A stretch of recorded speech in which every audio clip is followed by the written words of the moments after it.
Well, I mean, I dead set don't know why they penalised Raikkonen, because he was going up into a left-hand corner. Sato was coming up on the outside of him. I mean, what was he hoping to do? Pass him around the outside? There's no way you can do that in a modern Formula One car going. And it was a chicane. It wasn't like it was a left-hand corner leading into a straight. It was a left and then right. He was down on the outside of him. I honestly believe that Raikkonen, A, didn't see him. I think he just moved over to take a better line, a quicker line to go through the corner, and had contact with Sato. Well, that's exactly how he explained it at the press conference. Yeah, well, I mean, to me, it's painfully obvious just looking at it, and I don't think that warranted any sort of disciplinary action. All right, let's have a look at the points of interest involving the Australians in particular. Rob Nguyen looks set to end his first season in Formula One very well. He's showed a lot of style this year when he qualified fourth for yesterday's race. Unfortunately, he did get caught up in two racing incidents. The second, a spectacular crash that put him out of the race. Still, his performances this year as a rookie have attracted the right kind of attention. Well, I think he's been spectacular. I mean, he's just come out of the blue. No one's heard of him. He's lobbed over there and gone into Formula 3000. I think he's done exceptionally well. Yeah, I think I said Formula 1 it is 3000, of course. James Courtney James Courtney is still trailing Robbie Kerr in the British Formula 3 Championship. Now, with only 2 rounds to go, James has qualified third and fourth in tonight's 2 races.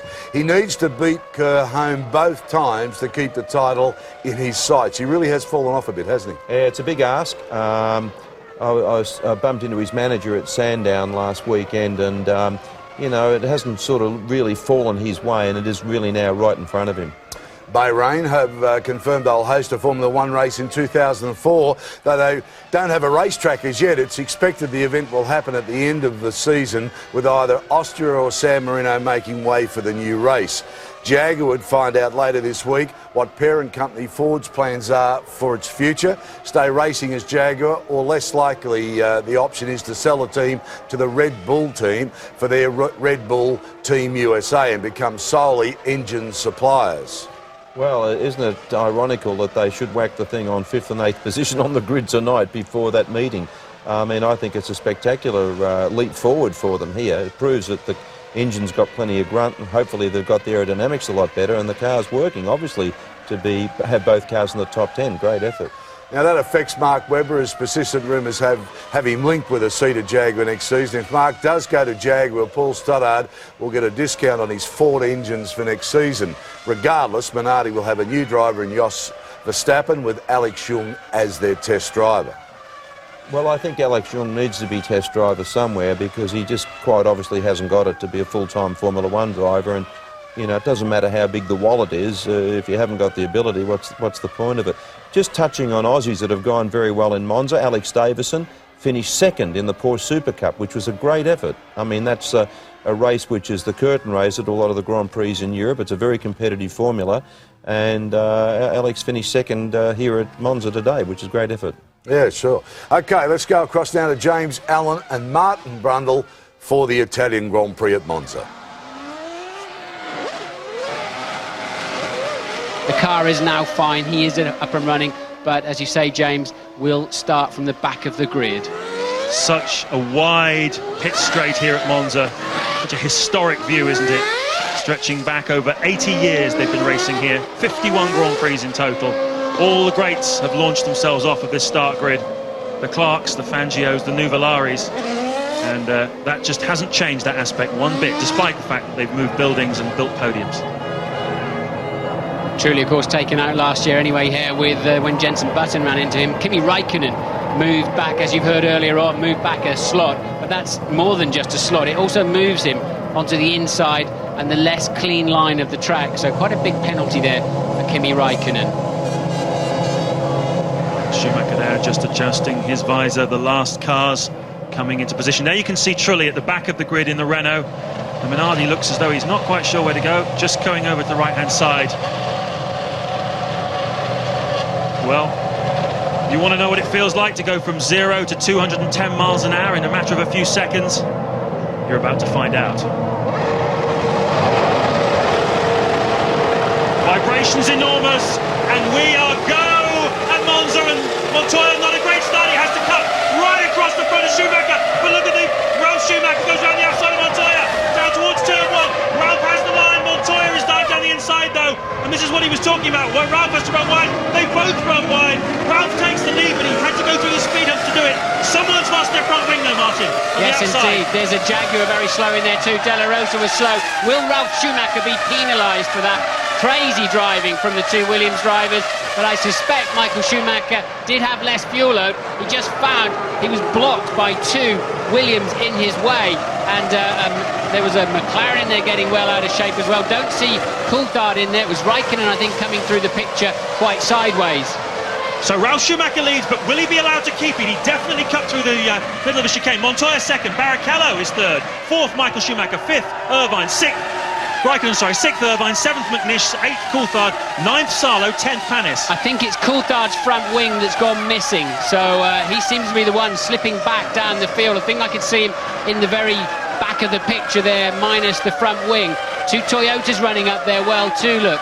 Salo and, well, it's McNish ahead of him. McNish has had a great start up into P7. Here we see then a replay, and look, Montoya, knowing he had to cover immediately the line, and there was nowhere for Michael to go. He had to get out of the throttle, just blocked by two Williams rear wings. And look, they then nearly virtually trip over each other. Montoya will get away with it. I think Ralf Schumacher might get penalised for that. In terms of the conversations that have been going on throughout the weekend, it's impossible really to see how they could allow Ralf Schumacher to keep that lead. It was definitely gained by cutting across the chicane, but look at this, Barrichello attacking Montoya side by side as they go down to the Grande Curva. And it's clearly the Ferrari is either much faster or carrying a slightly lower fuel load, because Montoya is really struggling to keep him behind. Well, remember what Rubens said to us on the grid. He said, I've got to get on with it. I'm going to have to push. I'll mind on the first corner, then I'll push like crazy. That is Coulthard then getting a new nose in the standard 18 seconds. Barrichello hasn't made his move yet, but it does then easily suggest that Barrichello's on a two-stopper, maybe Michael on a one. And Williams at the moment making it work out. Well, they are, but there'll be some serious radio traffic going on between Montoya and the Williams pits about the tactics of Ralph at the start. What do you think the Williams team will do? What will they be telling Montoya? I think they'll be telling him nothing right now in terms of just get on and race. There's no point in having a discussion and a meeting about it. He's just got to keep those Ferraris behind him as long as he can, and the race will then play into his hands, I believe. It's Ralph that'll be nervous of what they're going to do about him going across that chicane, because he really did miss the whole of the apex. It's up on the computer that he missed the apex, and I'd be very surprised if that is not investigated by the stewards. Remember, Ross also said to us on the line, there's going to be a lot of controversy about jumping chicanes today. Well, he's certainly right about that. Breaking down then from 225 miles an hour to just 40 for the first chicane, and there have been some big moves off the grid. Jarno Trulli, who started at the back, has gone up 5 places, but the big winner definitely Alan McNish. Started 13th, he's gone up 7 places. Absolutely tremendous performance by Alan McNish, and Ralf Schumacher trying to pull away now from his teammate Juan Montoya. Third still is Barrichello, but he's pushing very hard. Michael Schumacher seems content at the moment to sit in 4th place and watch all this play out. Raikkonen holding on to them in 5th place, being dropped ever so slightly, but keeping Irvine behind him. And then McNish 7th, as I say, Salo 8th, Panis 9th, and Heidfeld in 10th place. Electric start. Yes, Panis making 7 places on the first lap too, as they tripped over themselves in the first chicane. It's De La Rosa who slipped a long way back, and Coulthard who had to pit for a new nose. So it seems as if the McLaren and the Jaguar may have got together. They started alongside each other on the grid, but look then, McNish really having his strongest race for a long, long time up there in P7 and hanging on him well. He's already been told by Toyota his service is not required for next year. He seems quite optimistic about his chances of finding something, but the season is growing quite late. There he is, Alan McNish, going through the Parabolica, and he's got ahead of Jacques Villeneuve, who was stellar in qualifying yesterday in the British American Racing Honda, qualifying in 9th place. And Villeneuve slipping down to 11th. But look at this, this is Barrichello on Montoya, not quite close enough this time. And Montoya able to defend. And we're getting a report also that David Coulthard has missed the first chicane, but he's not really a contender at the moment, having lost his front nose. This, though, the great battle at the moment on track, and Barrichello looking very racy as they come down to the Rogers chicane. And look how skinny the rear wing is on that Ferrari. So they've taken rear wing out of it. He's light on fuel. That's why, with a bit of slipstreaming effect as well, he can be all over the back of Montoya. Montoya will be sitting there grinning slyly to himself, because at the moment it's working out. But one tiny slip and Barrichello will be through. Well, the way it's shaping up at the moment, you just wonder whether they haven't sent Barrichello out there as the hare to try and push the BMW Williams team, try and get that engine to break. Certainly if you put a little bit less fuel in him and make him race against the two up front, it certainly looks as though Michael Schumacher might just be carrying the same sort of fuel load as the Williams is, just from the way he's driving that car. Quite possible they have done, as you said, Martin, split the strategies. Rubens on a 2, Michael on a 1. We will see as Rubens lines up. Montoya is not close enough again, but Montoya a lot closer to Ralph this time. Yeah. And Ralph's in problems. Did Ralph just let him through? No, he didn't let him through. Ralph does indeed have a problem. He is out of the Grand Prix, I would imagine. Yep, smoke coming out of the back of the car. Yeah, that's an engine problem, isn't it? So Ralph Schumacher then really getting out of the way at the last moment, and it just compromised Montoya a bit. And look, that's the net result. Barrichello got the slingshot, Ralph Schumacher out of the Grand Prix, and all of a sudden the whole pack turns around and it plays into Ferrari's hands beautifully, because Montoya really just had to get out of it a bit behind Ralph going into Parabolica. Indeed he did. He lost the momentum, and that gave Barrichello the chance. He was just that little bit further behind. Just Montoya took his eye off the ball, but you can see how hard he's pushing. He's missed the chicane at turn 2. Did Michael go through as well? No, he didn't. He's behind still, but he'll certainly have a bit more momentum going into the Lesmo curves. And Montoya really has to just get on top of this situation now, doesn't he, Martin? He's had a big setback. He's got to just calm down again and just refocus. He has indeed. Williams have just had one of the most miserable half laps of their entire history, I think, with the last few hundred metres of the Italian Grand Prix. It really has just suddenly turned on its head for them. And as you say, James, Montoya just got to keep his head. I don't think he'll get penalised because he actually went through the gravel. He didn't really just cut and use the extra tarmac there, and that's really released Rubens Barrichello. It's not what we needed this afternoon. We needed Williams to keep their head, and I think Montoya lost his momentarily, and of course Ralph's lost his engine. Yep, the general rule is if you cut a chicane and make a gain because of it, then you get penalised. If you make no gain, as Montoya did that time, you don't get penalised. But look at this, the Ferrari alongside Michael Schumacher and Juan Montoya side by side. Can Schumacher close the door? Yes, he can, as they come down at 220 miles an hour into the first turn. Montoya can do nothing about Schumacher. He's up into second place. It's a Ferrari 1-2 on lap 6. Well, the widest Ferrari you'll ever see, and Michael placed his car beautifully. Really didn't give Montoya any sight of the corner or the braking zone, and quite clearly they've dropped a lot of wing off that Ferrari. We'll have to wait and see how much fuel Schumacher's got on board, but looking on that last lap, Barrichello pulled out a 3-second lead, so clearly he's light. Now let's watch Michael. Yes, one wonders. I've just got a hunch to put him on the same sort of fuel load just to cover the bases. He is beginning to pull away a little bit from Montoya, but I thought I saw something fly off the back of Montoya's car. There was perhaps some debris on the track, Martin, a little bit of black carbon fibre or something. Here's a replay of the passing move, pretty clinical. Look, Michael then moved to the middle of the circuit to block the inside line. Ferrari mechanics just coming into them, isn't it? It's really just coming to them so easily. And again then Schumacher immediately putting air between himself and Montoya. Barrichello leads on lap 6. That's the gap you can see on your screens. It is in fact 3.2 seconds, or it was at the end of the last lap. I fancy it's a bit bigger now. Michael Schumacher right behind in second place. Montoya right behind him. Raikkonen up into 4th place. Irvine 5th. That's of course because Ralph Schumacher has dropped out of the race, and that's a bit of spinning there on the old tape head. Irvine 5th, McNish 6th, 7th Salo, 8th Hannes, 9th Heidfeld, and Trulli up into 10th place, having started from the back of the grid. That's an amazing progress by Jarno Trulli. It is indeed, isn't it? Coulthard still back down there in 19th, rejoined the track. He's lapping a couple of seconds faster than anybody up to about 6th place, so we can expect to see David Coulthard coming through the field later in the race.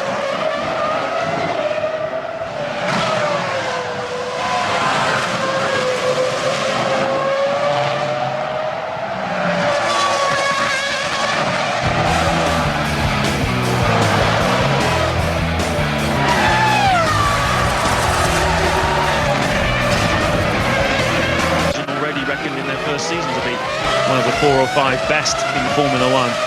It's been a big part of the story of Toyota's season. Chassis not bad, quite conservative, but the engine a real marvel. And here at Monza, which rewards the engines, we're seeing the fruits of that. Barrichello, though, fastest first sector of anybody so far. He really is pushing very hard indeed. That last lap was over 1.2 seconds faster than Michael Schumacher in second place. So Rubens Needs to pull out a big margin if he wants to make this two-stop strategy work for him today. He could have done without being stuck behind the Williamses to start with, but he knew he would have to attack. And now we ride on board with him. Into the Parabolica goes the race leader. And we'll work out exactly what kind of margin he's going to need to have over his teammate to be able to make a pit stop and rejoin comfortably second time around in front.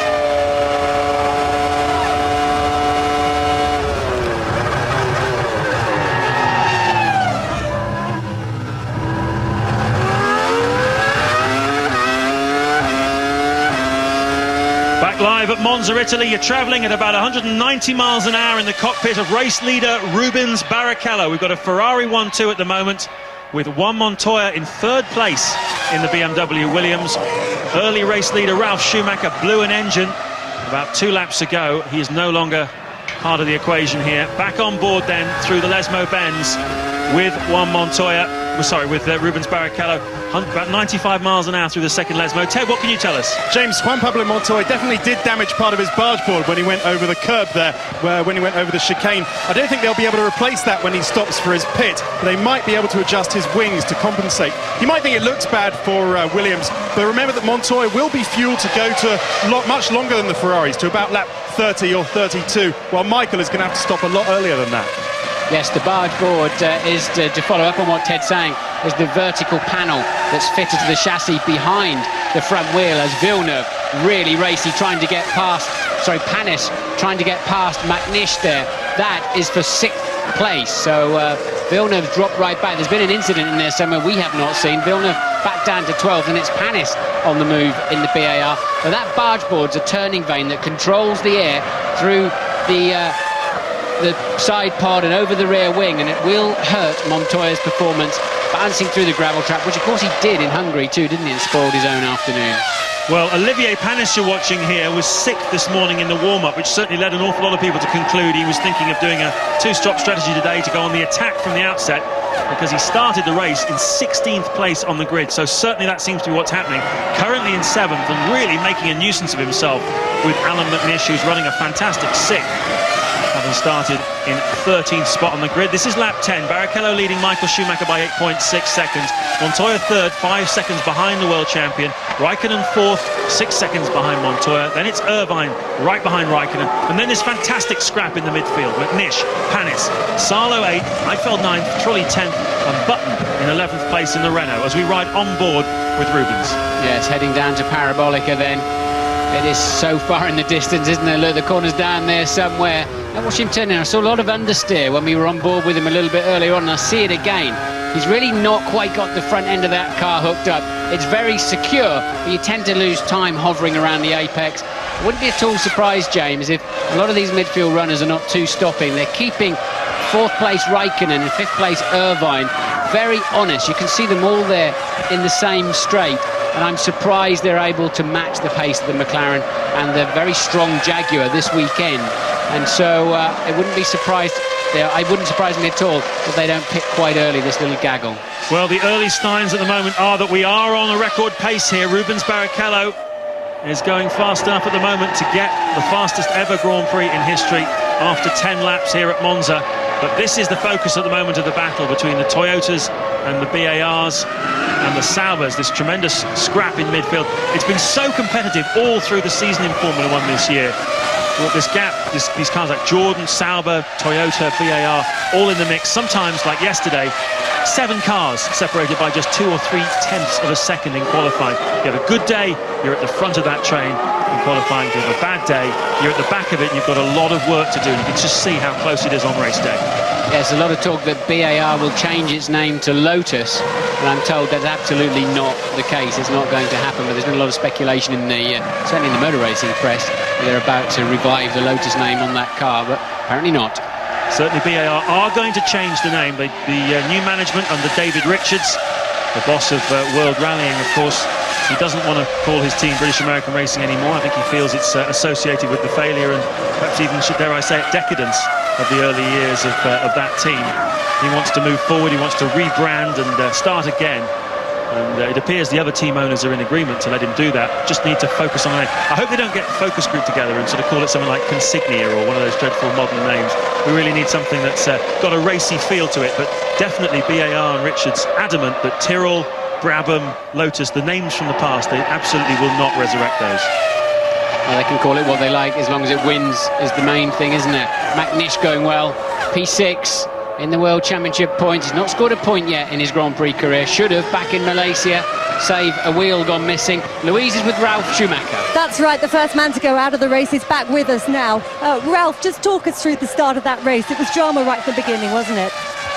It was a very hot start, I'd say. I mean, Juan had some problems to get away, and I just took the advantage of it. It's strange that I was called to let Juan by the FIA because we both shortcutted the second part of the first chicane, so I thought it was more than fair, but that's the way it is. So the team actually told you the FIA had asked you to pull over? That's the case, yeah. That's why I slowed down in the lap before my engine blew up, because I was able to go much faster speed, and then Juan came by, and then obviously the engine broke. Any concerns that Juan Pablo might suffer the same fate, his engine might suffer the same fate as yours? I don't think so. It's just a problem. We don't know what it is, but usually we have reliable engines. As was supposed to be the T car, we have to check out what went wrong. Thanks, Ralph. Yes, good point, of course. It is the T car, not the car he expected the race, not the car he used in the warm-up this morning. But so the FIA then, without telling the world's press and TV commentary boxers, had decided to punish Ralf Schumacher and force the team to swap places. And what we could see that Ralph obviously didn't know is it was already smoking. McNish is in the pit, sadly. Alan McNish pitted, and that cannot have been, there he is, it cannot be, surely, for a scheduled stop. If so, he wasn't going anything like fast enough. They're having a good look at the back, so something's gone wrong on the Toyota. Yes, maybe he just got touched by one of the cars behind. Certainly, Olivier Panis was making a nuisance of himself, climbing all over the back of that Toyota. They're checking the rear wing to make sure that it's still securely there. They seem to be satisfied as McNish takes on fuel and tyres. They're going to release him. Yep, they're going to release him. Very long break, though, for Alan McNish. That's dropped him right out of contention. This is lap 13. Rubens Barrichello leading by 11 seconds from Michael Schumacher, but we're sure he's carrying a lighter fuel load.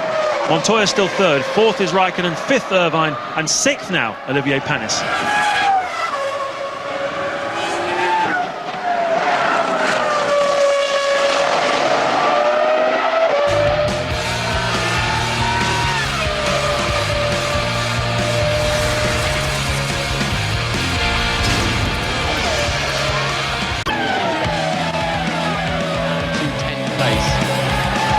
Toyota's certainly benefiting from the enormous power of their engine, already reckoned in their first season to be one of the 4 or 5 best in Formula One.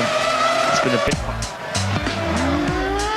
with a different compound to use this weekend, so I think a lot of the teams had to get used to a lower level of grip. Certainly that is why I think 9 of the top 13 cars were Michelin runners. The Bridgestone's a very, very hard tyre around here, James, but I think it'll do them nicely for the duration of the Grand Prix. Well, we have to say something about Jarno Trulli, who obviously didn't expect to get put to the back of the grid, but he was slow away off the formation lap. Somehow or other, Martin, he's gone from 20th to 9th, past 4 cars we know on the first lap, but he's even got ahead of his teammate. Well, I think what would have happened, if we know it's lightning off the start, the Renault, and then quite clearly coasting in from the back, he was able to take advantage of that squabble mid-pack between De La Rosa, Coulthard and Co in the middle of the field there, and was able to pick his way through. McNish pits again, so quite clearly then the Toyota has a terminal problem. He was on the radio before he left the pit saying, what have you changed, what have you changed? Changing the tyres is not enough, I've got a different problem. As a driver, you're part of that car, you know when there's something amiss. Furious battling going on. 7th, 8th, 9th at the moment, these 3 cars. At the front, though, Rubens Barrichello beginning to open up even more of an advantage. 13.6 seconds now clear of Michael Schumacher.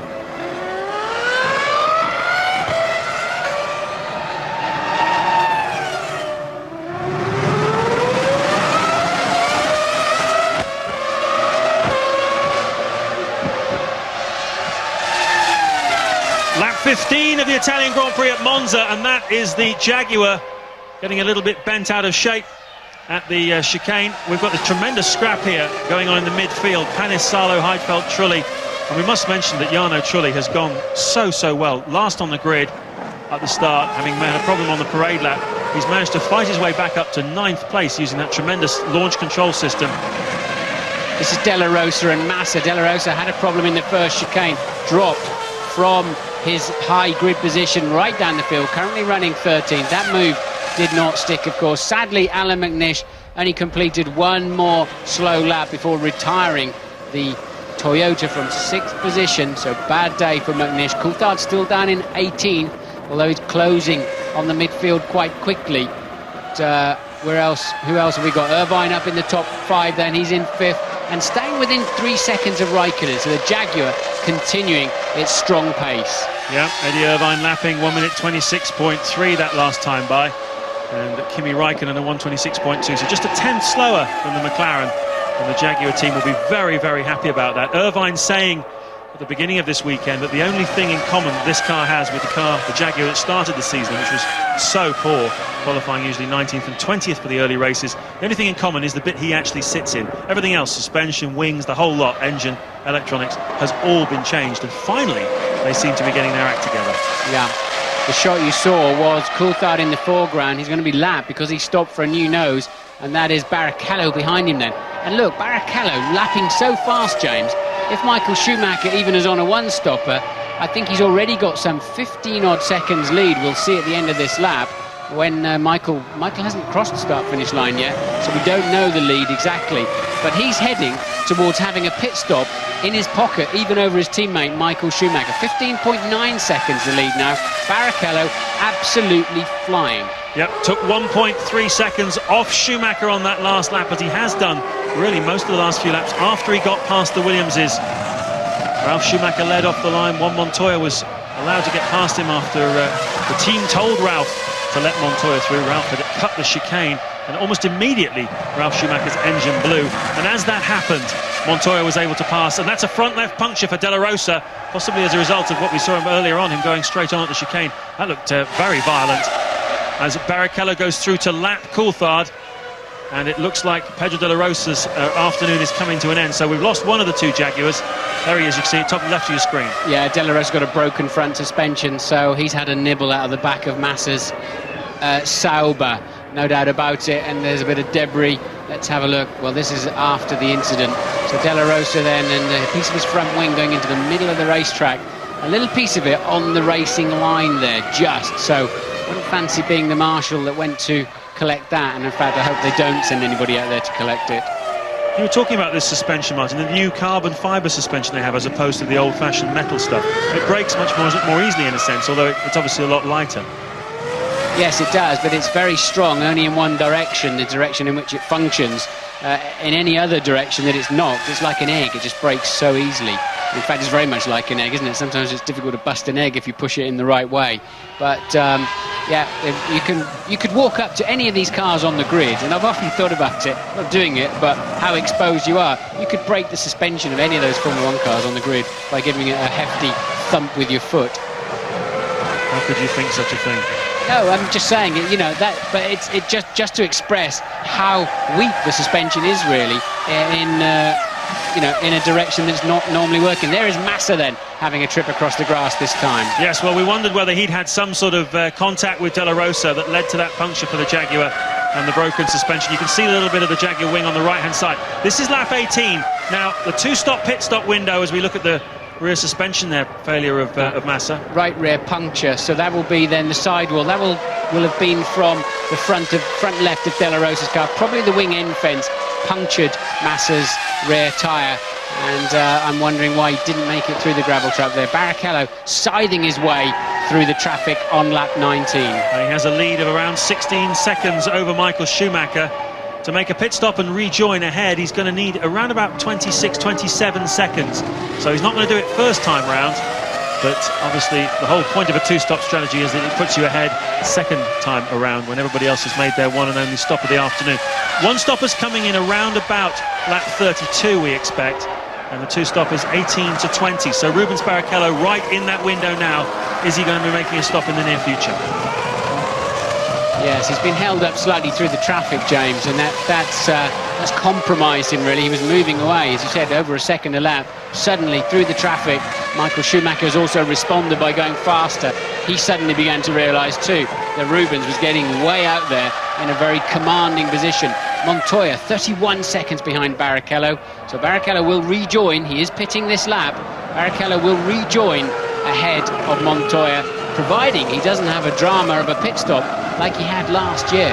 Yes, last year he came in and the fuel hose wasn't primed. He came in the lap after his team leader Schumacher, and they hadn't got the fuel ready for him, so they had to go to the auxiliary tank, and that wasn't right either, and it put the wrong amount of fuel on board, and it cost Rubens the race win. 12 months later, can he get it right? Very locked up under braking, and Ted Kravitz, take it away. James, remember, of course, Ferrari still have one goal this year, and that's to get this man, Rubens Barrichello, into second place in the championship. And because Montoya is looking so strong this weekend, this is incredibly important to make sure he tries and wins this race. No problems with the pit stop. That's a very good stop for Barrichello, 8.4. And he should get out in front of Montoya. That stop will have taken about 27 seconds. He had 31 in his pocket when he made the stop. We expect Montoya to come shooting out of the Parabolica any moment now. Michael Schumacher leads the Grand Prix. That should be Montoya, and comfortably ahead of him is Barrichello with a stop in his pocket.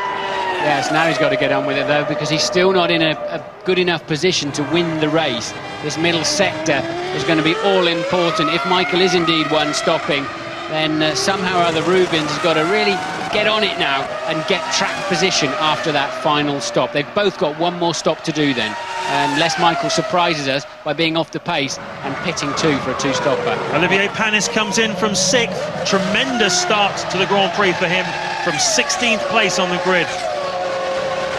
All pretty routine down there at BAR, and away he goes.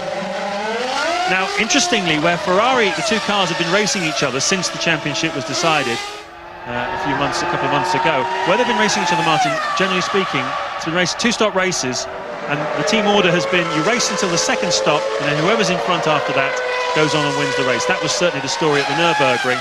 Well, we'll come back to that in a second, because Louise is with Alan McNish. That's right, James. Alan, obviously some kind of terminal technical problem. Did the team know what it was? We do now, and a look at it is from the right front suspension that there's a lot of play and something's broken in there.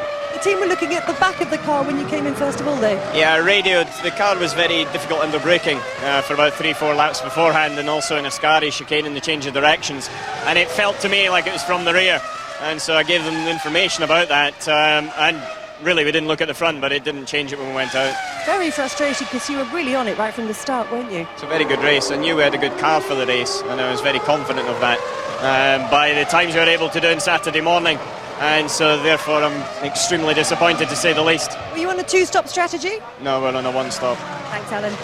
Well, that's even stronger then, isn't it? Because that really shows you how well McNish was going, and Salo in 7th place then in the Toyota must be going equally as well. So it's look, he's now up to 6th because of the pit stop of Panis. So the Toyota really was looking strong, and so are Michelin. So why then is Montoya falling off the pace so quickly? Did he damage the car more than we realised when he went bouncing across the gravel? Well, we saw that in Hungary. He had a terrific scrap with Kimi Räikkönen and knocked off part of his suspension, and that harmed his pace. Has he done it again here today? He's 16 seconds behind race leader Michael Schumacher and 4.5 seconds behind Rubens Barrichello, who's in 2nd place. And just before we went to that interview with Alan McNish, I was saying that Ferrari have let their drivers race up to the second pit stop and then told the whole station the final lap. Today, with the fact that Michael obviously seems to be on a one-stop strategy in the middle of the race, and Rubens later on, it's going to be much more difficult for them to make a point at which one of them says, hold station. So are they really racing each other this afternoon? No, the point will be when Rubens rejoins after his second stop. Is he in front of Michael or behind Michael? Because Ferrari are going to win the Grand Prix at this time if they don't have reliability issues, and it'll be nip and tuck as they come out of the pit lane. Then I suspect they'll call it off, and that is a Jaguar, and I think it's De La Rosa out of the Grand Prix. Sorry, it was a Minardi the other side of the wall there. So quite clearly then obviously Webber. Sorry about that. Yep, Mark Webber out of the race. We saw Pedro De La Rosa with a puncture. We've now got Massa, De La Rosa, McNish and Ralf Schumacher all out of the Grand Prix. 4 of them have retired. Eddie Irvine, though, in the other Jaguar, still going strongly in 5th place. And look at this, Michael Schumacher now losing a lot of time behind the back markers. Had to put a wheel on the gravel on the exit of the second Lesmo corner, and he's still following Sato as they exit Ascari. Now he'll get him on the way down to the Parabolica. I would imagine Sato keeping a good look around him after tripping over Raikkonen yesterday, which you have to say was entirely Raikkonen's fault. And this then is Montoya locking up, not for the first time this afternoon, and going across the second chicane there and taking advantage again, not for the first time. There's Michael then getting wide as he's busy watching Sato pulling out of his way.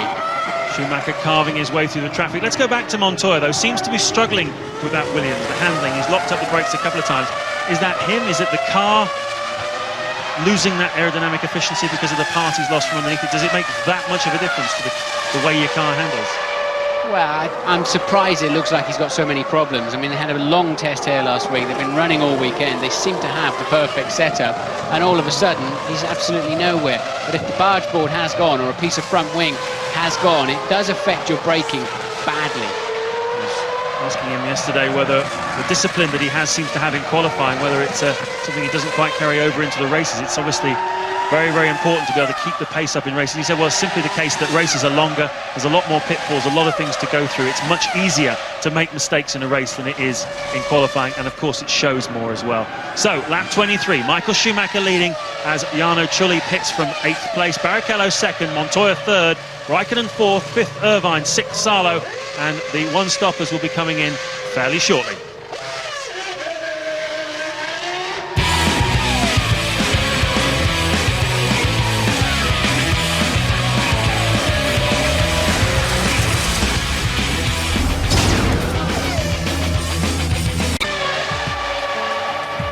Welcome back. AJ, Mark Webber's had such a consistent season, a good season starting in Australia, of course. The last few races have really soured for him. Yeah, it's incredible, isn't it? I don't know whether they're just sort of stretching the elastic band that little bit more or whether he's run out of good luck, because if nothing else, the Minardi's had a really good finishing record, which unfortunately is not now going their way. Disappointing Montoya's had to get off the pace. Well, disappointing that Ralf Schumacher's out, and disappointing that Montoya's off the pace, because it would have been nice to see them carry the challenge up to Ferrari. So it looks like we're going to have another Ferrari 1-2 again, which in your case is no bad thing. Back to the boys at Monza.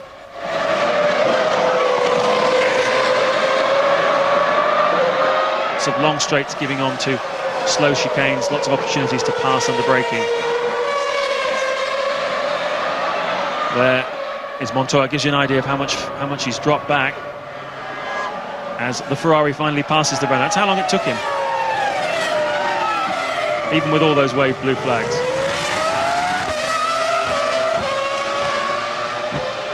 Coulthard still making his way through the pack, running up in 12th place now, confirming, as we expected, both McLarens. And there is Coulthard, Michael Schumacher looming up, the race leader looming up to lap him. But, both McLarens, as ever, on a very heavy fuel load.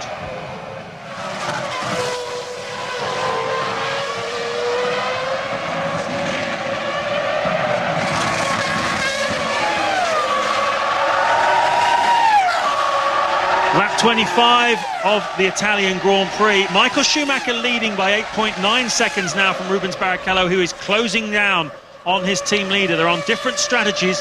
Rubens has made his first of 2 stops. Michael Schumacher is probably about 10 or 12 laps away from his one and only stoppers. Jenson Button pits from 7th position in the Renault, and the pendulum beginning to swing back now towards Rubens Barrichello. If he can close down his team leader, not have too many problems with traffic as we've been seeing with some of the cars this afternoon, Rubens Barrichello could well be on target for his 3rd Grand Prix victory of the season.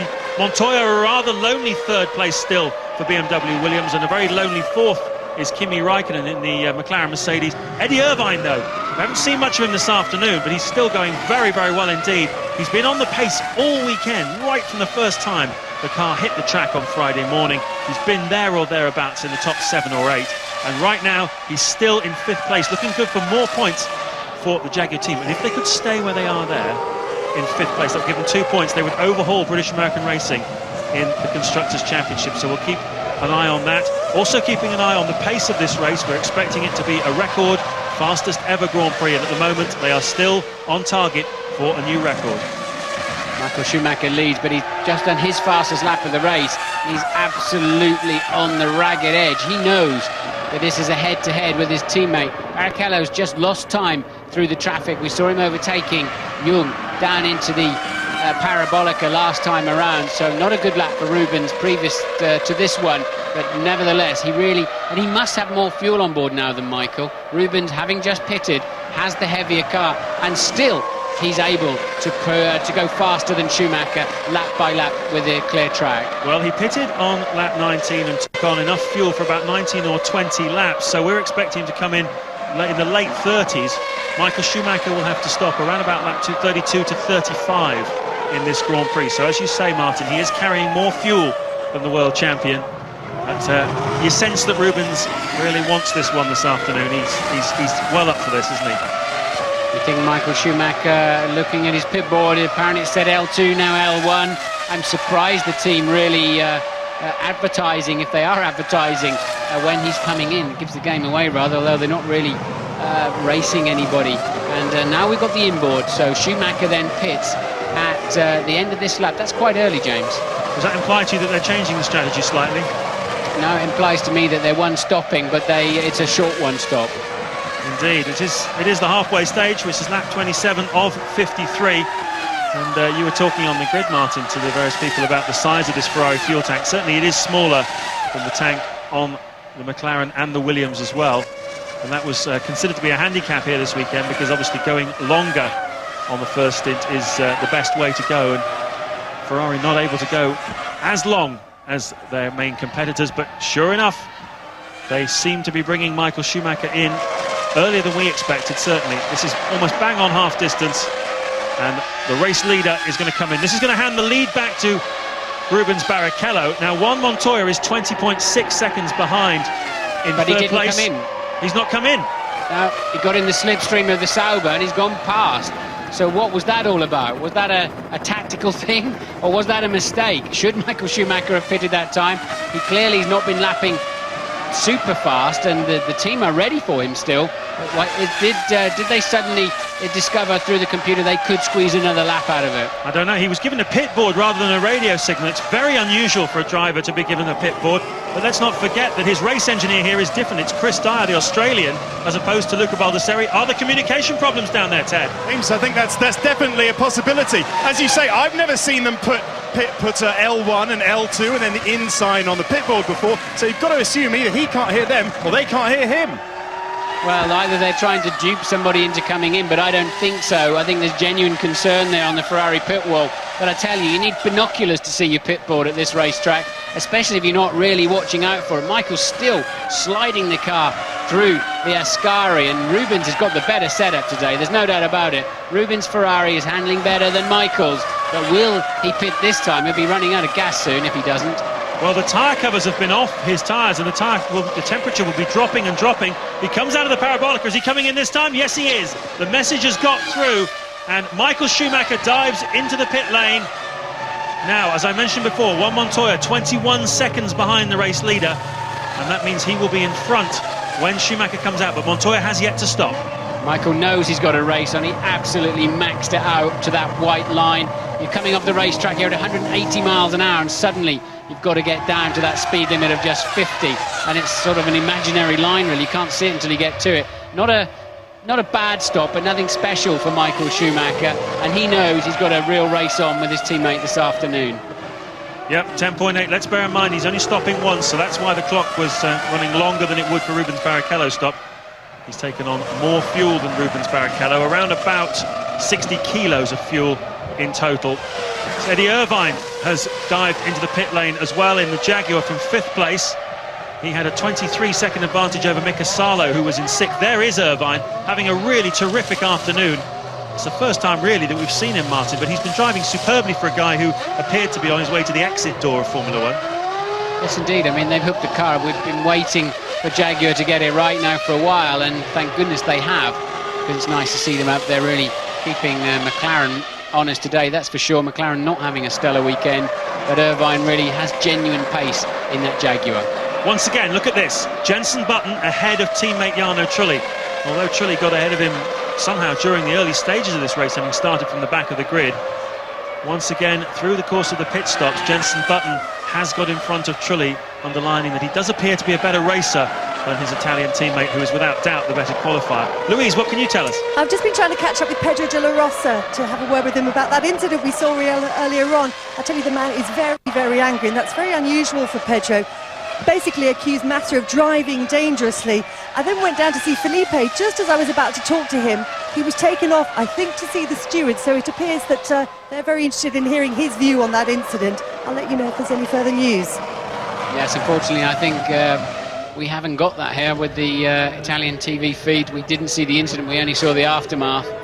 And Alex Young currently running 15th and last runner at the moment, coming in for what I would imagine is his one and only scheduled stop of the afternoon. Coulthard now up to P11. He seemed to come in extremely slowly. I was wondering whether he'd run out of fuel. They've got the starter going at the back. Yes, his engine wasn't running when he came in to stop. Presumably he was out of gas. Look at the smoke coming off the brakes, Martin. Yeah, you get a heat soak through the pad and the disc, and that then boils your brake fluid. So if he sits there much longer, or if he sits there with his foot remotely near the brake pedal, he'll find it plunges to the floor the first time he really needs it. But a box full of neutrals at the moment for Alex Young. So Young, who sat out 2 Grand Prix while Anthony Davidson deputised, the idea being to get his head together and refocus for the Monza Grand Prix. Did a good job in qualifying yesterday, certainly 2 seconds faster than he had been here last year, but today doesn't seem to have been quite so kind to him. Williams, we're being told, are ready. Someone's blown up though in the back of that shot. Is that a McLaren? I think it might be. Yeah. Either way, Montoya is in. The Williams guys were ready, and here comes Montoya. In from third place, it's Raikkonen once again. That's the 5th time this season that he's had a blown engine that's put him out of a race. But here's third place man, second place man coming into this race, but he will probably rejoin in third. He will rejoin in third. Juan Montoya behind Michael Schumacher now. Yes, and Raikkonen had yet to pit, so that's why he was up there behind Michael Schumacher, and quite clearly out of the Grand Prix. Terminal engine failure, it seems. And out of 4th place then for Kimi Raikkonen. That moves Mika Salo up into 5th. He's yet to stop, and Eddie Irvine in 6th moves up to 5th. He has stopped. So the Toyota going well, and the Jaguar looking ready for plenty of points this afternoon. Kimi Raikkonen then once again trudging back. It's the 9th time this season he's failed to finish a Grand Prix out of 16 Grand Prix. He really hasn't had the rub of the green, has he, Kimi Raikkonen? Tremendous pace in qualifying and the race, but with 5 engine failures, there'll be some serious questions being asked there. Mika Salo from 4th place, the highest that a Toyota has run this season, and certainly a good run for Mika Salo. Only 2 more Grand Prix to go before he retires from Formula 1, and he's in with a good sniff of some points today, racing in that tremendously close battle with Irvine, Villeneuve, Fisichella and Panis. Who will get points out of there today? Salo crossing the white line before the end of it on the pit exit there. He needs to be careful with that one.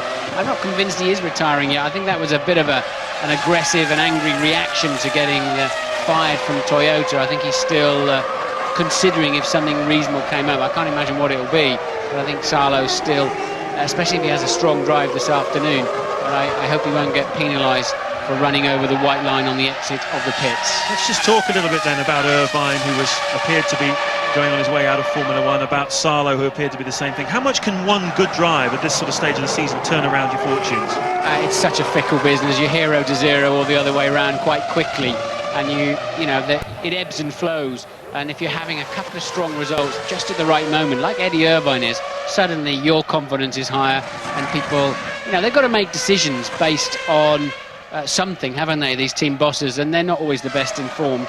And I have to say, they sometimes take emotional decisions as well, but nonetheless, they've got to base their new driver lineup on something, and quite clearly, if you're having a good time when the musical chairs is taking place, it can often pay dividends. Well, we're hearing from our pit crew, still some communication issues going on the Ferrari pit wall, but certainly from Honda's point of view, this weekend going a little bit better. Villeneuve 5th, Fisichella 6th. They blew a lot of engines up last time in Spa, but going a bit stronger here. Now a man who's very much in the talk at the moment in terms of controversy, Felipe Massa, he's with Louise. Felipe, I believe you've just been to see the stewards after that incident with Pedro de la Rosa. What did they have to say to you? Yeah, but was a misunderstand because I arrived there and was anything, so they didn't want to speak with me, and maybe after the race, but now I didn't speak with nobody. I spoke with Pedro earlier on. He said that you were driving dangerously. What's your response to that? So to be honest, I was overtaking him because I don't know, he backed off, I think, to change the position again, and then I just don't. I think I was already in front of him, and then I feel a touch in my car, and to be honest, I don't know if it was my fault. For sure, I will tell him. So I didn't want to do it. Thanks, Felipe. Yeah, nothing more frustrating than having to go all the way to the steward's office to be told you're not required after all. I think we've all been through that particular mangle from time to time, but quite clearly then there was a coming together between those two drivers, De La Rosa and Massa. I don't understand why Massa didn't continue through the gravel trap back to the pits.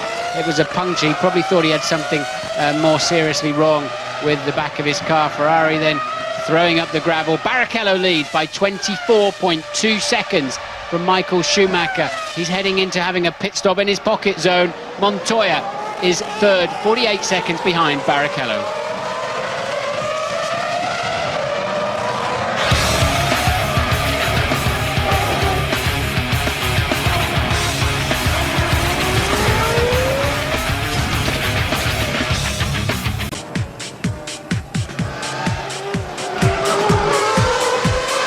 Already made one stop this afternoon, and here he is again. This is not in the script, so something wrong with that second set of tyres possibly, Martin? Could be, couldn't it? I mean, difficult to say. They're having a look at the left front, they're having a close look at the left front, arms waving around, and that isn't that a wheel waving around as well? So it seems as if we've got potential structural problems with the left front. Have they switched the engine off? I think Montoya is out of the car and out of the race. Oh no, that's such a shame for Juan Montoya. And as if everyone unplugs their headphones from the pit wall. Well, I haven't seen too many retirements from Grand Prix this season for the Williams team, but most of them have been Montoya. Canada, engine blow-up, Monaco, engine blow-up. And here again at Monza, there's Salo serving his drive-through penalty in the Toyota. Back out on track now, he's got to be careful not to cut that white line again as he goes out. The most reliable team of the season so far, Williams. This is only their 5th retirement of the year. So it's been a good season, but this is not what anybody wanted to see here this afternoon, hoping for a good scrap between Montoya and Schumacher. Instead, it's Rubens Barrichello who seems to have the upper hand, 26 seconds ahead of his teammate Michael Schumacher.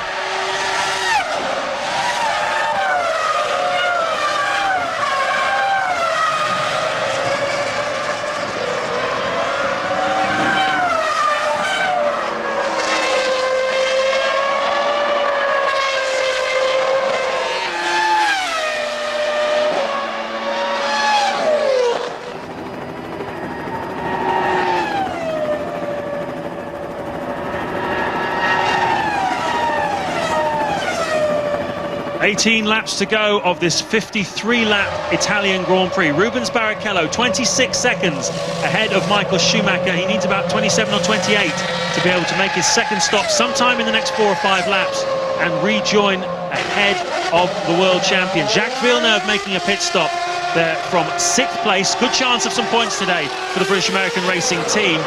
And we've had a drive-through penalty for Mikel Salo, but Martin. Yes, and this has happened. Eddie Irvine's now been to 3rd place because Montoya made an unscheduled stop. And now watch, they're working on the left front. And that's kind of waving around in the air, look. Structural problems with the left front suspension. That may also be a cause of bouncing across the gravel trap earlier on in the Grand Prix. And Montoya hopping straight out of the car. They realise they can't fix that. Take them an hour or so to fix it, let alone reset the car up. So, Montoya out of the Grand Prix. Both Williams then out of the race. Barrichello leads by 26.2 seconds from Michael Schumacher. Irvine then 80 seconds behind, but in the final podium position at the moment. Fisichella in 4th in the Jordan has yet to stop. We're on lap 36. Fisichella still hasn't made a pit stop, so he must have been absolutely full of fuel. That Jordan once again showing it's got an enormous tank on it. Coulthard is up to 8th now. He's still making his way through the pack, and amazingly, I think still has a chance of some World Championship points this afternoon. Well, it's been a pretty good afternoon for Honda. Giancarlo Fisichella 4th with Honda Power, Panis 5th with BAR with Honda Power, and Jacques Villeneuve dropped down to 10th after his pit stop, but was strongly in the points as well. But a terrific afternoon as the Jordan mechanics get ready for Giancarlo Fisichella. Terrific afternoon for Eddie Irvine in the Jaguar. There he is, about to be lapped by, would you believe it, Rubens Barrichello, who will have lapped everybody except his own teammate in second place. Another crushing demonstration of how fast these Ferraris are here this afternoon. But bear in mind, we've got 2 Williams missing and certainly 1 McLaren blown up and Coulthard handicapped as the Jordan comes in. And the Ferrari are ready in the background, look. Ferrari ready then for Michael Schumacher's second stop. This is the crunchy bit of the afternoon. Sorry, Barrichello's second stop. This is when it's all going to shape up, and we're going to find out if Rubens Barrichello's done enough to win this Grand Prix. Look, he's had to clear a lot of traffic in this last couple of laps, so it's going to be nip and tuck. 27-second lead, and that's what you reckon, James, is exactly what he needs for a pit stop. There he goes then. He's got to attack the speed limit line. He can't afford a half a second even. Ted. Oh, this one's going to be so touch and go. Let's see if Rubens can do it. He's had problems with fuel stops here before. The first one went fine. The fuel hose is now on, no problem. Bridgestone tyres go on. Still he's okay. The second fuel stop goes in. Okay, yes, he's off now this time. It's a decent stop. Let's see if he can do it. 8.4 seconds yet again. It's going to be very, very marginal indeed. It was slightly tardy on the pit stop. Where is Michael Schumacher? There is Michael Schumacher, but Barrichello cannot cut this white line. Schumacher's doing over 200 miles an hour. Barrichello's got to get up to speed. They're going to be side by side down to the Rettifilio, and this will decide the Italian Grand Prix. And Barrichello's in front. Schumacher looks to the outside, but Rubens Barrichello leads, and I hope that means that Rubens Barrichello is going to win the Grand Prix. What do you reckon, Martin? Well, we thought it was going to be close, didn't we? And we saw Michael Schumacher really get on it in the middle sector. He could see Barrichello building that cushion, and it was just enough. It's exactly as we said. You know, a half a second loss on the way into the pits was going to be enough to lose the Grand Prix. And surely now, with Irvine in third place so far behind, he'll be lapped in the end, I think. They'll now put into place team tactics, and or will they let these two really go for it to the end of the Grand Prix? Michael Schumacher was not trying to give up the lead of this Grand Prix, be assured of that. Well, Rubens Barrichello's already won twice this year, and on both occasions he's had to beat Michael Schumacher. He's had to be in front after the second pit stop. In both cases, he's done the business. Cast your mind back a couple of weeks to where we're in this situation with just a couple of laps to go in Hungary, and Schumacher dropped back and put in that sort of very fast lap just to show that he could have done the business. I thought that was a bit strange, but Fisichella coming in from 4th place in the Jordan, as in the background is Coulthard in the McLaren, I believe. Very, very late, but this is his second stop of the afternoon, so maybe some problem there. No, well, the first stop was the new nose, of course, at the end of lap 1, so Coulthard then making his first fuel stop. There go the Ferraris, past them to lap them as they're making their pit stop. And now it doesn't look like the race is on, doesn't it? But Barrichello is still on target for the fastest Grand Prix in history, and providing there's no yellow flags or anything like that, or providing these guys don't start coasting at the end because they've got such a lead, and we should see that 31-year-old record broken this afternoon despite the chicanes. I hope Rubens stays on it because that'd be nice to see today. But Rubens' cars look better than Michael's all afternoon. Just look a little bit more bolted to the racetrack, and here it is. This is how close it was, and luckily Rubens had enough acceleration to be able to just miss the line at the end and cut across and say to Michael, you're not coming through here, buddy. Mika Salo was penalised for crossing that line. I talked about that earlier on. The Toyota was penalised, and that has put Salo down in 11th place when he had a great chance of 3rd or 4th this afternoon for Toyota.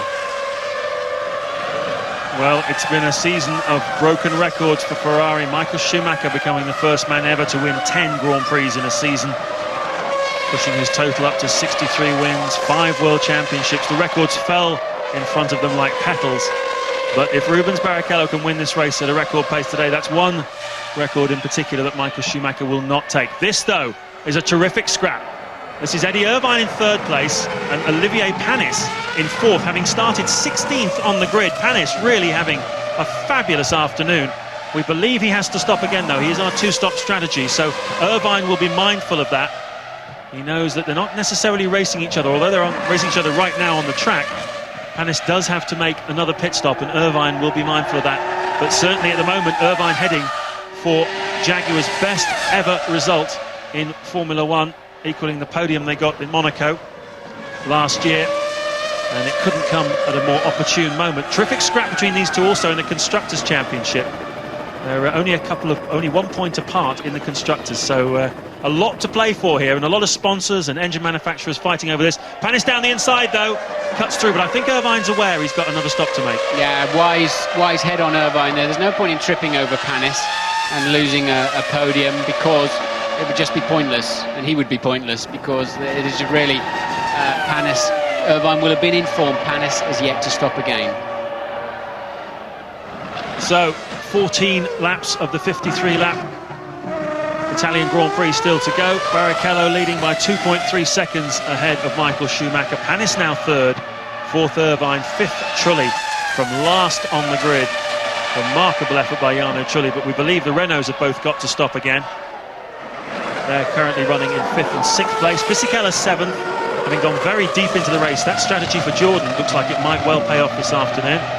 And we saw Eddie Jordan with his family, Marie and the kids at home earlier in the programme. Well, he'll certainly go back with a smile on his face to the breakfast table tomorrow if he can pick up some decent points here this afternoon. Villeneuve is 8th, Coulthard dropped down to 9th after that pit stop. And Nick Heidfeld 10th for Sauber, who've been a little bit anonymous really this weekend. Massa getting tangled up with De La Rosa earlier in the race and having to retire, and Heidfeld down in 10th place. 12 runners still going, 8 retirements.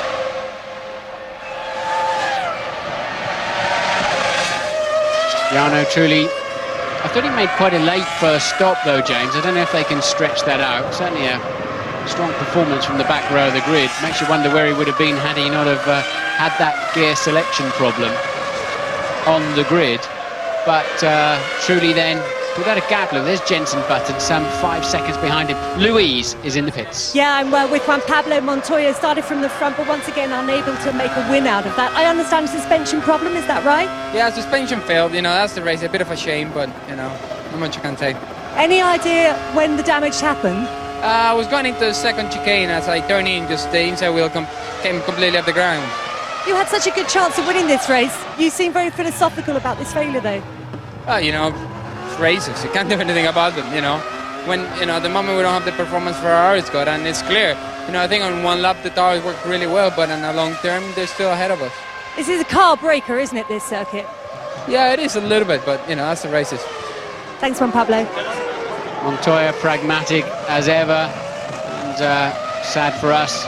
I think Ralf Schumacher seemed like he had a faster car. He said, wasn't it, I was much faster, and I was told I had to yield for Montoya this afternoon because of jumping the chicane into the first corner. But it seemed as if Ralf did have the better package in race conditions and may well have been able to keep these Ferraris a touch more honest. Michael Schumacher's dropped back 5.7 seconds now, and that is a coasting Renault in the middle of the track. Was it coasting just because it knew the leader was coming up behind? Yes, I think it was. Yeah, Jenson Button currently running in 6th place. He stopped on lap 28. No, don't beg your pardon, 24. Jarno Trulli on lap 23. So they both are going to have to stop again, I believe, Martin, although, as you say, it was quite deep into the race to make the stop. Here is Olivier Panis from what was a podium position. Eddie Irvine has now reclaimed that, and he'll have an advantage over Panis of around about 20 seconds, 25 seconds after this, which should see him comfortably through to that 3rd place for Jaguar, which really is going to be tremendously well received in the pits. And look at Coulthard and Villeneuve then. This is for 8th and 9th place. Coulthard recovering from the nose change and looks as if he's got the racing line easily then down into turn 1 and coming back through the field. And that is Coulthard recatching then. Who's that in front? That's is it Sala? No, is it a Ferrari up there in front? Is he beginning to recatch Michael Schumacher to unlap himself? Certainly it's been very close throughout there. It is Michael Schumacher. Coulthard trying to unlap himself after the difficulties he had at the start, losing his part of his nose cone. Michael Schumacher seems to be slowing down. He is slowing down. Schumacher's in trouble. Is he letting them through? He's letting them through, but I'm surprised he's going so much slower. I'm surprised he's risking going off the racing line like that. if you're going to let them through, you're going to do it on one of the longer straights where you're less likely to pick up a puncture. So Schumacher then really going slowly. He hasn't retired for over a year, Michael Schumacher. Is this the first chink in the armour? He seemed to think that it was all over, and then maybe the engine just got going again. He pulled right out of the way there as if he knew he was in trouble. No, I think he was letting them through, but I'm just surprised it was such a dramatic thing. The team would have told him there were two cars really racing hard behind him, coming up behind him, but I wonder if Michael's beginning to get some brake problems. This is so hard on the brakes, this Grand Prix circuit. Is Michael struggling under braking? Well, that's a very, very good question. He's certainly carrying on, though, at the moment. His straight line speeds seem to be okay. All calm on the Western front up on the Ferrari timing stand. Maybe they've just told him to nurse the car through to the finish. He's 11 seconds now behind Rubens Barrichello, who can afford to back off if he wants to. But Rubens will be aware of the record that awaits him around the corner if he can keep the pace going. We've got 10 laps to go here at Monza. Some question marks, some dramas as well. Some of the main runners are out. Ralf Schumacher, Juan Montoya and Kimi Raikkonen all retired. It means there's possibilities of points for Irvine, Trulli, Button, Panis, Fisichella and David Coulthard. It's all going to play out in the last 10 laps here at Monza.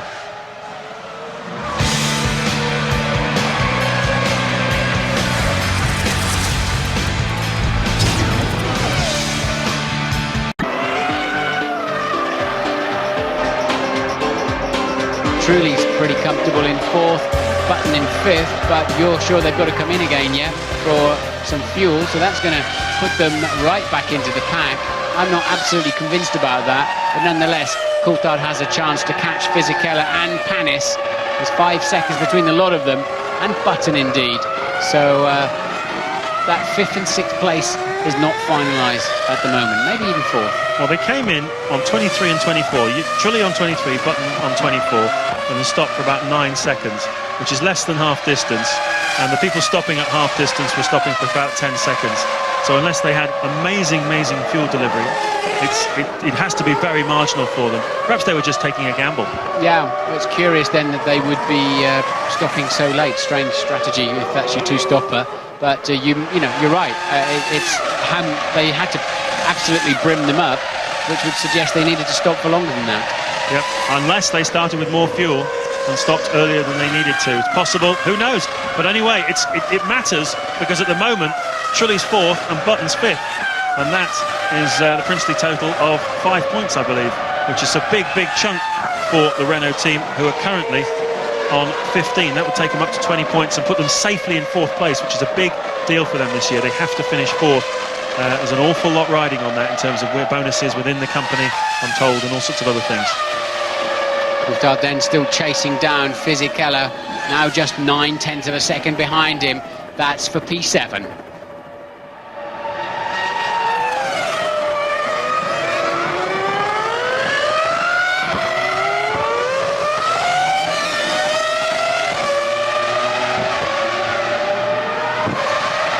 8 laps to go at Monza. We've got 2 British drivers in the points here at the moment. Eddie Irvine is set for a podium, would you believe, in the Jaguar, running very strongly in 3rd place with Jarno Trulli, his main rival, 7.9 seconds behind him in 4th place. Jenson Button, the 2nd Renault driver, having been passed by his teammate, is in 5th and looking for his, I believe, 5th points-paying position of points-paying result of the season. At the front, though, Rubens Barrichello, 17 seconds ahead of Michael Schumacher, who appeared to be slowing down shortly, a little while ago, but has picked up the pace again now.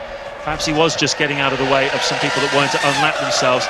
Irvine 3rd, Trulli 4th, Button 5th. Panis still in 6th place for British American Racing. Well, if you're right about the Renault stopping again, James, from 4th and 5th, and they're both lapping their fastest sectors of the race so far, suggesting their cars are quite light. Panis, Fisichella and Coulthard are very close together on the racetrack. Look, that is Coulthard then just homing in on Fisichella for 7th place, and the white BAR of Panis just down the road. We caught a brief glimpse of it. So really, anywhere from 4th through to 7th is totally undecided at this time. Yeah, quite a lot of points to be had, and at this stage of the season, with big runners out of the way, there's good opportunity. There's Coulthard trying to get past Fisichella. Yeah, Fisichella made a mistake on the way into turn 1, just recovered it nicely, but has left him exposed under braking down to turn 2. but he'd have to have a mighty set of brakes to make that one stick. This is where Raikkonen and Sato clashed yesterday. The Jordan driver coming up behind the McLaren driver on a qualifying lap. And the McLaren driver Raikkonen was on a warm-up lap, just simply didn't look in his mirrors and drove Sato off the road. And the stewards took a dim view of that, punished Raikkonen, which is exactly the way Sato wanted it to go. Once again, we've got a Jordan and a McLaren, but this time they're racing for position. And really, once again, it's a question of what might have been for David Coulthard. Lost his nose on the first lap.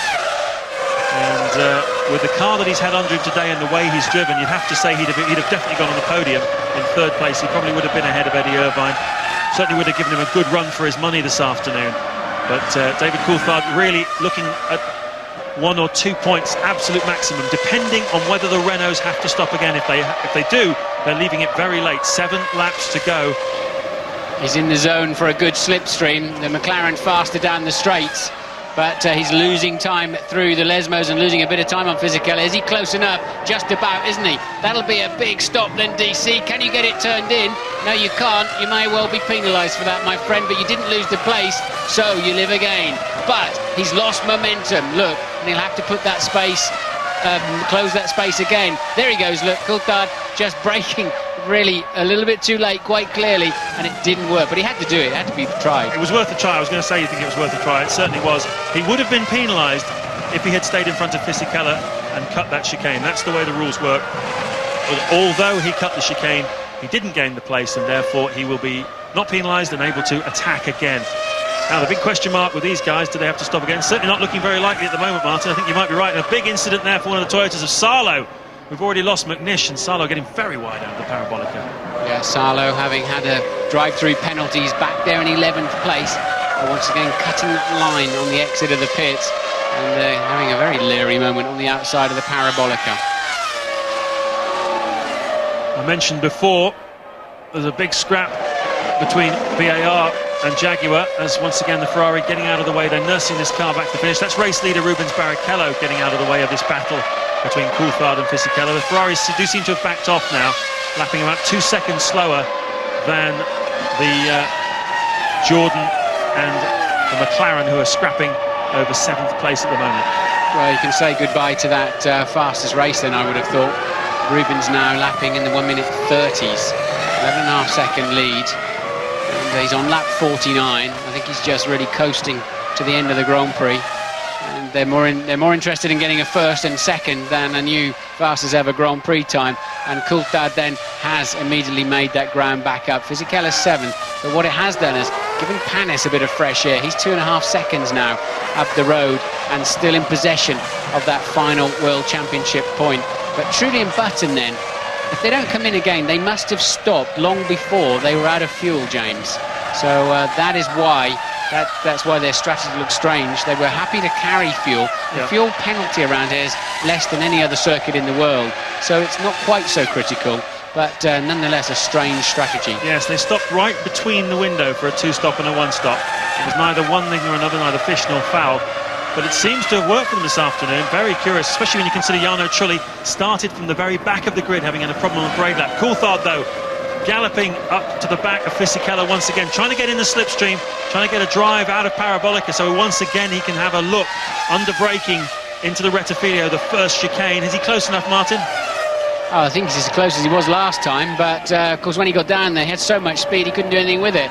But he's not close enough, is he? This time it didn't seem to get the same slipstream. He didn't come off the corner maybe quite as well. Once again Fisichella running a bit wide on the way in, giving DC another chance down to the second chicane. Well, we're looking at Ferrari obviously backing off to protect their brakes at this late stage of the race. Is David not asking rather too much of his to try and pass Fisichella under the brakes at this late stage, having done so much work? And the brakes are all right until they finally start to the pedal goes soft on you. So they're 100%, and you might as well lean on them. I mean, 8th place is they're running for 7th and 8th, which is kind of nothing, isn't it, really?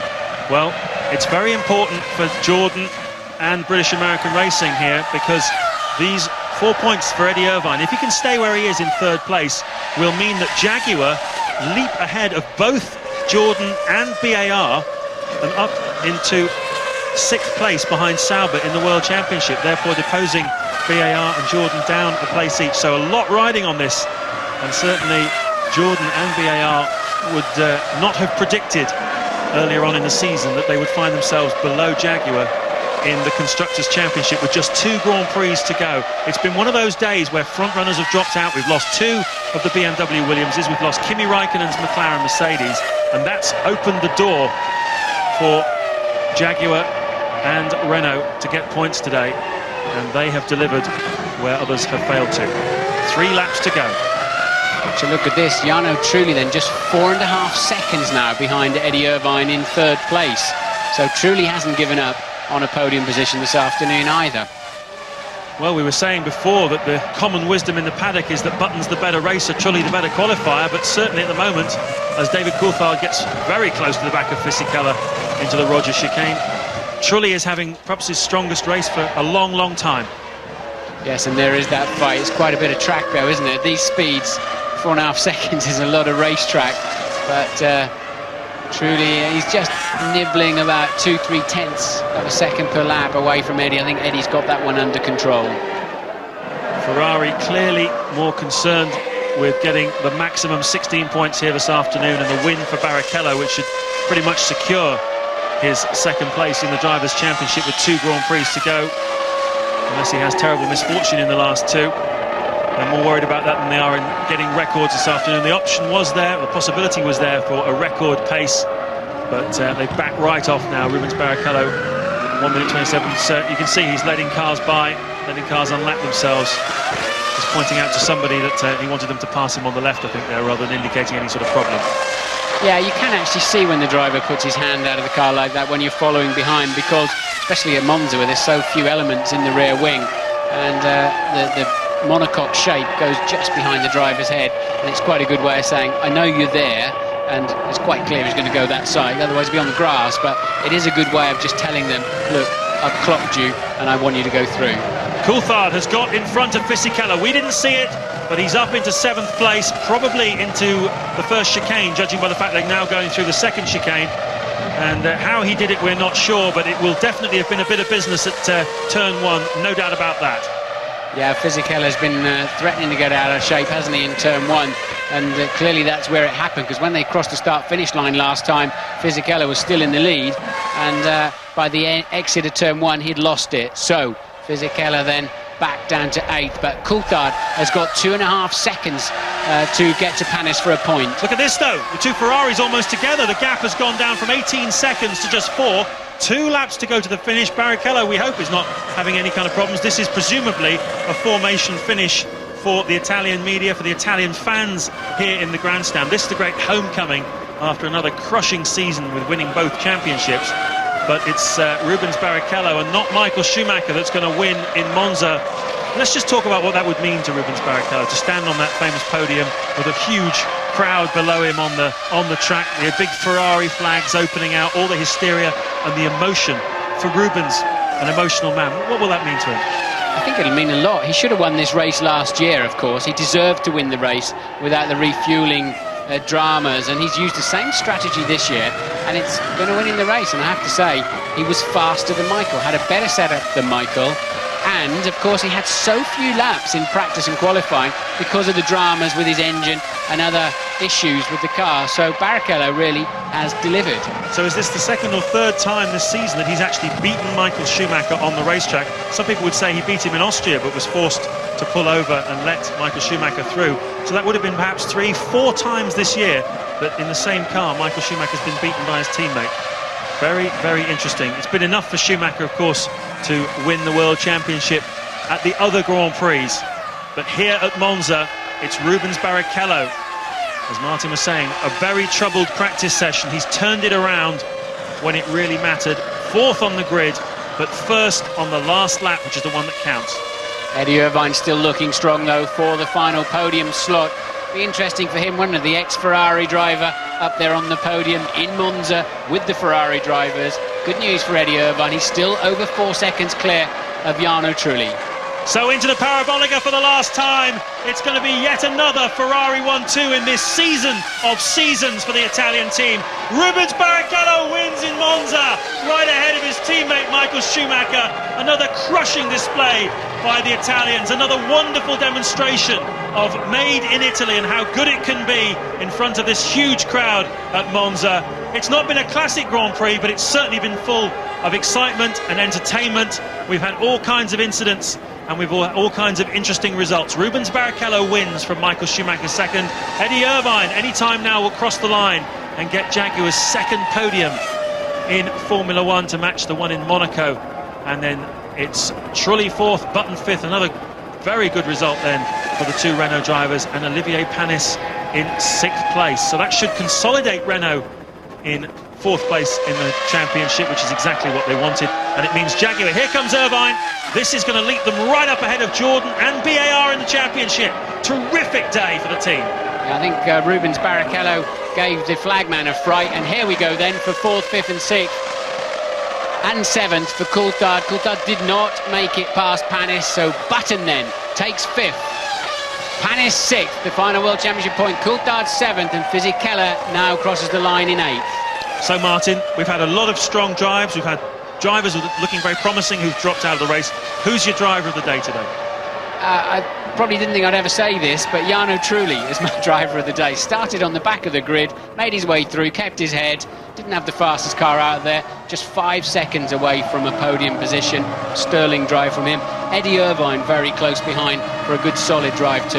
Yes, Irvine kept his nose clean this afternoon, started fifth on the grid, Jaguar's best in Formula One, and managed to translate that into a podium finish. But what about Trulli?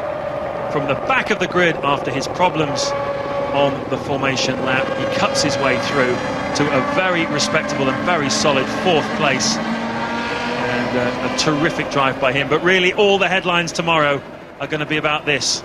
They're going to talk about Ferrari's crushing domination of Formula One again, but the story could so easily have been different here today, couldn't it? Montoya starting from pole, Ralf Schumacher leading the race in the early stages, and the BMW Williams is proving unreliable again. There's very close, those two cars. There's obviously some communication going on between the two. Of course, Michael Schumacher knows what it means to win at Monza. He's done it before. He knows how it feels.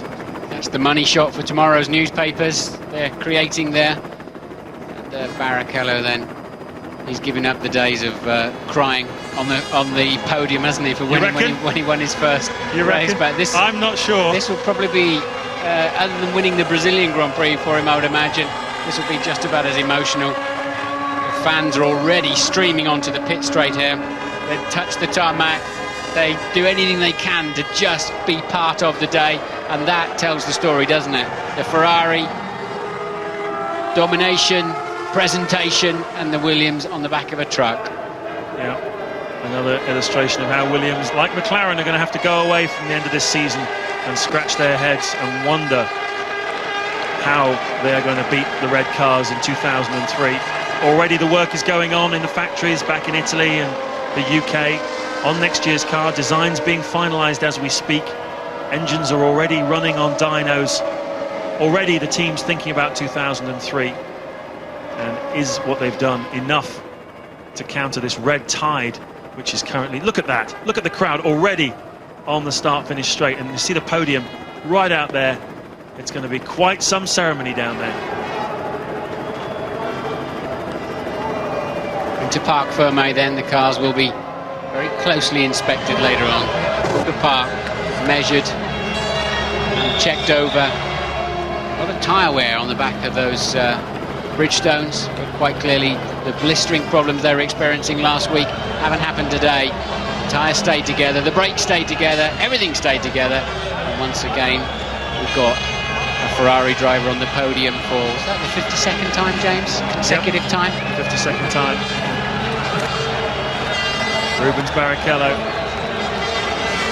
trying to be told he has to go straight up to the podium, but he doesn't want to listen to that. He wants to congratulate his team. Look at that. That new fastest ever Grand Prix was missed by a half a minute, just 30 seconds, and I think they could have done that had they wanted to, or more importantly needed to, really, and they didn't, did they? Well, sorry Martin, this is big time payback for Austria, isn't it? To let Rubens Barrichello, well, not let him win, but he won it for himself, and they didn't pull any kind of orders. The championship is already decided. This is Ferrari showing how strong they are, but it's Rubens Barrichello being allowed to express himself to do what he wants to do in a racing car, to dominate and beat his teammate. And this, the citadel of speed, the cauldron of speed, the cathedral of speed, whatever you want to call it, of speed. It's Rubens' race.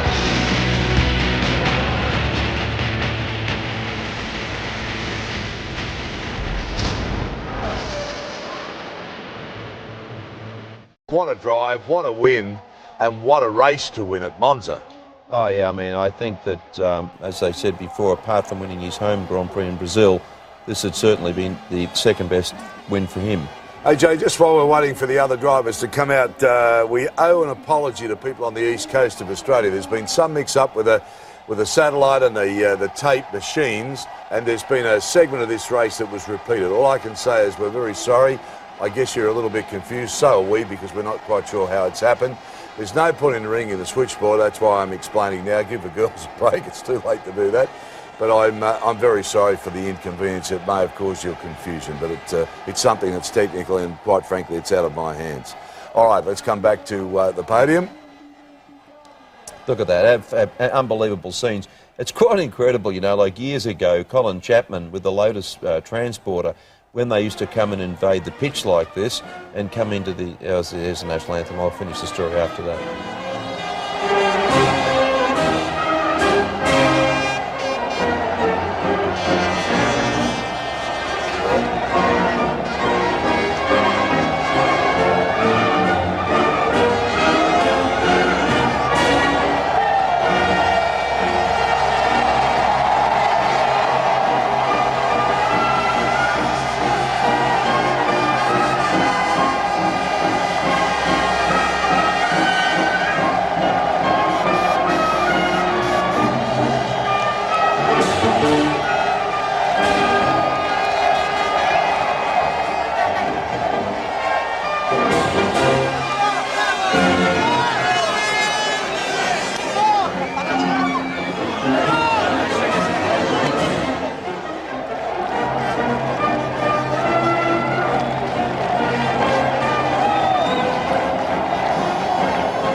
Unbelievably long national anthems. What about the party? I mean, boy, do they love their motorsport or what? Well, just very quickly, I'll tell you the story. It's non-confirmed, but apparently when they came into the pit area, they used to get the motorhomes and rock them and everything. Apparently, Colin Chapman one year electrified all the bumper bars as soon as they climbed up on top of the motor, and they all got electrocuted. Not badly, but enough to get them off. Villeneuve landed his helicopter there one year and made the fatal mistake of leaving it unattended. He got back and all the instruments were missing out of it. They're like piranhas. If you leave the car on the circuit, all the team owners say, for God's sake, don't leave the car. You know, steering wheels, everything go. Wonderful result for Jaguar. We can't ignore that result. A third place, fantastic. Well, I mean, unfortunately, we've only got 2 Grand Prix left for the end of the year, but let's hope this is some sort of a resurgence for them. They've got a new aerodynamic package. They've always had a very good engine, so let's hope we can see them up there for the remaining 2 Grand Prix. Wonderful celebrations here. Monza, of course, home of Ferrari. And I think the heart and soul of motorsport. It's just a fantastic place. And I mean, just look at the turnout of people. The celebrations will go on and on and on and on. And it's just marvellous. And for Ferrari to have such a fantastic year, as the boys said in commentary, they've broken just about every record that's on the books. And the end result is that's their popularity in their home country. It's fantastic. Look at that, I mean, just an absolute sea of red. Look at Rubens too. He's so popular in Italy. Oh, he's pretty popular everywhere. I mean, he's such a nice guy. I mean, he really is a very nice guy off the track. One of the easiest blokes to talk to. You know, just a super bloke. A little bit different than his teammate. Third win on the trot, and I mean the season. Third one too. This season. I mean, that's just an amazing record, isn't it? I mean, and on a circuit like this, that is a car breaker. I mean, to show the reliability that they do is just amazing. I tell you what else is pretty amazing, considering that the record that they've just broken was 30 years old.